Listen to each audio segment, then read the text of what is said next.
അപ്പൻഡിക്സിന്റെ surgery കഴിഞ്ഞ് ഇന്നേക്കിപ്പോൾ 14ാമത്തെ ദിവസമായി. ഹെൽത്തിന്റെ കാര്യം നോക്കുകയാണെങ്കിൽ ഒരു 90% റിക്കവറി ആയിട്ടുണ്ട്. പക്ഷെ എന്റെ ഫിറ്റ്നസ് നോക്കുകയാണെങ്കിൽ വലിയൊരു വട്ടപ്പൂജയാണ്. ഇന്ന് ഞാനൊരു പുഷപ്പ് എടുക്കാൻ വേണ്ടി നോക്കിയായിരുന്നു, പക്ഷെ പൊന്തണില്ല. ഒരു 2 പുഷപ്പ് എടുത്തപ്പോഴേക്ക് എനിക്ക് മനസ്സിലായി ഇനി പഴയ ഫിറ്റ്നസ്സിലേക്ക് എത്താൻ ഞാൻ കുറച്ചധികം കഷ്ടപ്പെടേണ്ടി വരും എന്നുള്ളത്. അപ്പൊ നിങ്ങളിപ്പോ വിചാരിക്കുന്നുണ്ടോ ആദ്യം നിനക്ക് അതിന് എന്ത് ഫിറ്റ്നസ്സാണ് ഉണ്ടായിരുന്നേന്നുള്ളത്? എനിക്കൊരു കഴിഞ്ഞ കാലമുണ്ട്, ഒരിക്കലും മറക്കാൻ കഴിയാത്തൊരു കാലം.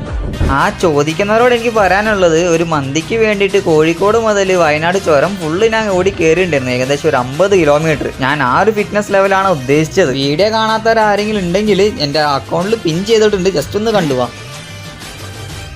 അശ്വിൻ ഇത് നമ്മളെ മന്തിക്കും ഒരു ഡ്രിങ്കിനും വേണ്ടിട്ട് ചെക്കൻ എത്തിരിക്കുകയാണ്. What experience bro? പഴയൊരു രീതിയിലേക്ക് ഞാൻ ഇനി എപ്പോൾ ആവും എന്നറിയില്ല, പക്ഷെ ഞാൻ എന്തായാലും അതിനുവേണ്ടി വർക്ക് ചെയ്യും. ഇനി നാളെ മുതൽ ഫിറ്റ്നസ് തിരിച്ചു പിടിക്കാനുള്ള വർക്കൗട്ടും കാര്യങ്ങളൊക്കെ ആയിരിക്കും. പിന്നെ അടുത്തൊരു പുതിയ വീഡിയോ കാണാം.